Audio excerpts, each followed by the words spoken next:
ज्ञानी बाबा YouTube channel पर मैं आपका हार्दिक स्वागत करता हूं। और आपने मुझे बहुत प्यार दिया, इसके लिए मैं आपको बहुत बहुत दिल से धन्यवाद देना चाहता हूं। आज जो हमारा टॉपिक चल रहा था कोशिका, वो फिनिश हो गया और एक नया टॉपिक के साथ हम प्रारंभ करते हैं।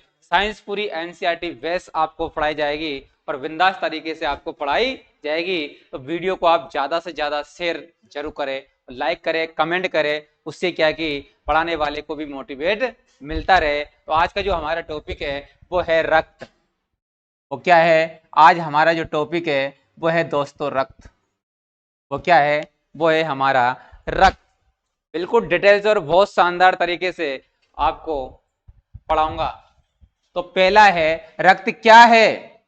रक्त एक रक्त एक तरल रक्त एक तरल क्या है? एक संयोजिक ऊतक है।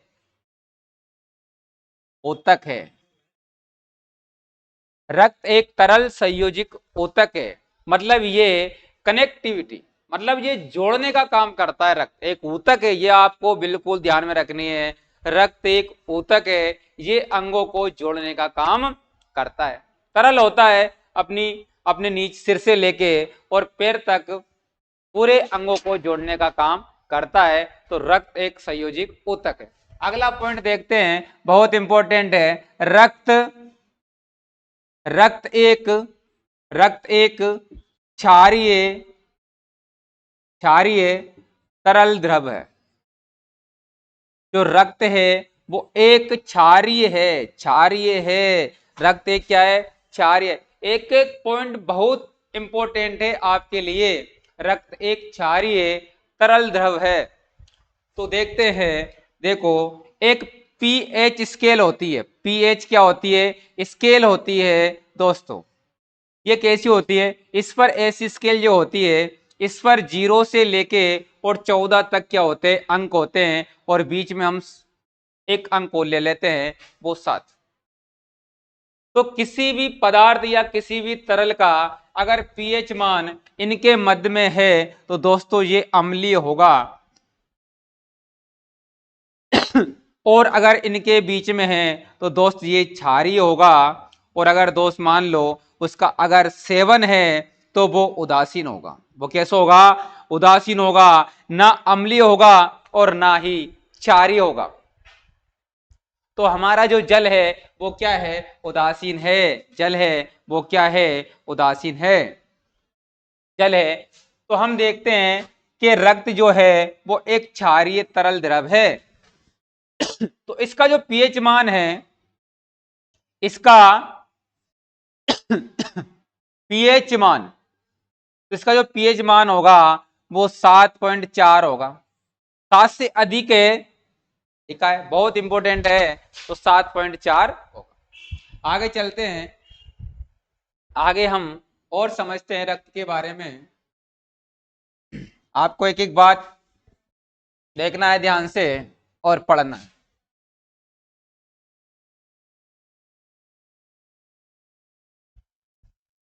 अगला पॉइंट है, मानव में मानव में रक्त की मात्रा मानव में रक्त की मात्रा कितनी होती है दोस्तों? तो मानव में जो रक्त की मात्रा होती है एनसीईआरटी बुक के हिसाब से, तो वो होती है दोस्तों 5 से 6 लीटर। 5 से 6 लीटर होती, 5 से 6 लीटर होती है। अगर बात करें मानव में रक्त का प्रतिशत, मानव में रक्त का प्रतिशत वजन से, वजन के हिसाब से, वजन के हिसाब से, तो वजन के हिसाब से जो रक्त का प्रतिशत होता है वो होता है दोस्तों 7%। कितना होता है? वो होता है 7%। वो होता है 7%। आगे देखते हैं, पुरुषों में पुरुषों में महिलाओं की अपेक्षा, पुरुषों में महिलाओं की अपेक्षा अपेक्षा ज्यादा रक्त पाया जाता है दोस्त। ज्यादा रक्त पाया जाता है। ज्यादा रक्त पाया जाता है। पुरुषों में जो रक्त की मात्रा होती है वो महिलाओं से अधिक होती है, महिलाओं से अधिक होती है, महिलाओं से अधिक होती है। आगे देखते हैं। महिलाओं में महिलाओं में महिलाओं में पुरुषों की तुलना में, पुरुषों की तुलना में 1/2 रक्त क्या रहता है, कम रहता है।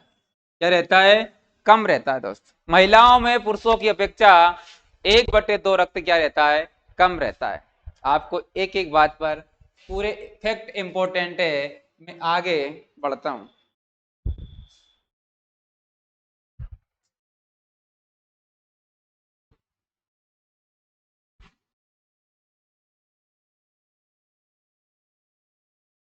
रक्त के द्वारा ही हमारे शरीर में ऑक्सीजन का परिवहन होता है। हमारे शरीर को जो ऑक्सीजन पहुंचाने का जो काम होता है, ऑक्सीजन रक्त के साथ मिलकर ही हर कोशिका के पास पहुंचती है। तो रक्त रक्त के साथ O2 का परिवहन होता है। O2 का क्या होता है, परिवहन होता है। O2 का क्या होता है, परिवहन होता है। और रक्त के साथ ही CO2 का भी परिवहन होता है। क्या होता है, परिवहन होता है दोस्तों। दोनों गैसों का जो परिवहन होता है वो रक्त के साथ ही होता है। देखते हैं, एक डायग्राम बना लेते हैं। मान लेते हैं ये हमारी एक बॉडी ले लेते हैं। तो हम देखते हैं कि CO2 बाहर निकलती है रक्त के साथ, CO2 बाहर निकलती है। और जो हमारी O2 है वो सेल के अंदर जाती है। ये दोनों रक्त के साथ घुलकर ही अंदर और बाहर जाती, अंदर और बाहर जाती। तो इन दोनों गैसों का जो परिवहन का करता है, जिसके साथ ये मिलती है और पूरे सेल में जाती है, शरीर से वापस आती है और कार्बन डाइऑक्साइड गैस बाहर निकलती है, वो रक्त की मदद से ही निकलती। आगे चलते हैं कि रक्त क्या ऑक्सीजन और कार्बन डाइऑक्साइड गैस से क्रिया करता है, देख। तो नहीं दोस्तों, रक्त के अंदर एक प्रोटीन पाई जाती है और वो वाली प्रोटीन ऑक्सीजन और कार्बन डाइऑक्साइड गैस से क्या करती है, क्रिया करती है। क्या करती है, क्रिया करती है। तो रक्त के अंदर एक इंपॉर्टेंट प्रोटीन होती है, वो है ग्लोबिन, हीमोग्लोबिन। क्या है, हीमोग्लोबिन। हीमोग्लोबिन क्या है, ये दोस्तों है हीमोग्लोबिन। हीमोग्लोबिन, तो ये दोस्तों हिम प्लस ग्लोबिन से बना है। तो दोस्तों ये हिम हिम प्लस ग्लोबिन से बना है। ठीक है, हिम यहां पर है वो दोस्ता लोहा है, और यहां पर जो ग्लोबिन है वो दोस्तों प्रोटीन है। वो क्या है दोस्तों, वो आपकी प्रोटीन है। ठीक है, आगे देखते हैं। यहां पर जो लोहा है, लोहा का जो रूप है वो है हीमेटिन। कौन सा लोहा पाया जाता है, हीमेटिन पाया जाता है दोस्तों, हीमेटिन। ये आपको ध्यान रखना है। हीमोग्लोबिन में एक धातु पाई जाती है लोहा, और लोहा का कौन सा रूप पाया जाता है, तो वो है हीमोटिन। ये क्या करता है दोस्तों, ये CO2 और CO2 से क्रिया कर क्रिया करके क्रिया करके क्रिया करके शरीर के शरीर के अंदर O2 को ले जाता है तथा CO2 को बाहर निकालता है, बाहर निकालता है। तो रक्त के अंदर हीमोग्लोबिन पाई जाती है, जिसकी वजह से ऑक्सीजन और कार्बन डाइऑक्साइड गैस क्या करती है, क्रिया करती है। तो हीमोग्लोबिन बहुत ही इंपॉर्टेंट क्या है, एक प्रोटीन है गैसों के परिवहन के लिए। देखते हैं दोस्तों, अगर रक्त में ऑक्सीजन अगर मिलती है तो इसका जो रंग होता है ये होता है लाल रंग। और इसको दोस्तों हम बोलेंगे ये आपका शुद्ध रक्त है। ये आपका कौन सा है? ये आपका शुद्ध रक्त है दोस्तों, ये आपका शुद्ध रक्त है। इसके बाद यदि रक्त के साथ दोस्तों अगर CO2 मिली है, इसका जो रंग होगा वो नीले रंग का दिखाई देगा दोस्तों। और ये आपका जो होगा वो होगा दोस्तों नीले, ये होगा दोस्तों, ये आपको होगा अशुद्ध रक्त। कौन सा होगा? ये होगा दोस्तों आपको अशुद्ध रक्त। आई होप आपको यहां तक अच्छी तरह से समझ में आया होगा। रक्त के हमने बेसिक की बात की है, यहाँ पर हमने हीमोग्लोबिन की भी बात की है। आगे देख लेते हैं।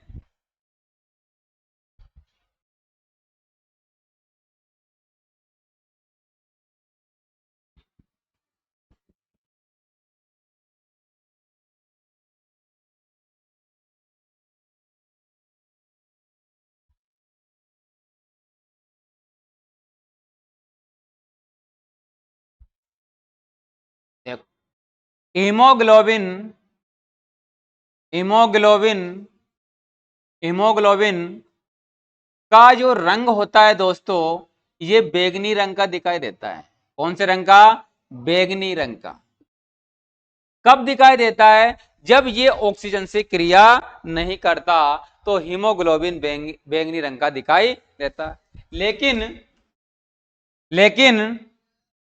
लेकिन O2 से क्रिया O2 से क्रिया करने के बाद हीमोग्लोबिन का जो रंग हीमोग्लोबिन का जो रंग है वो दोस्तों लाल हो जाता है। लाल हो जाता है। लाल हो जाता है दोस्तों। आगे देखते हैं।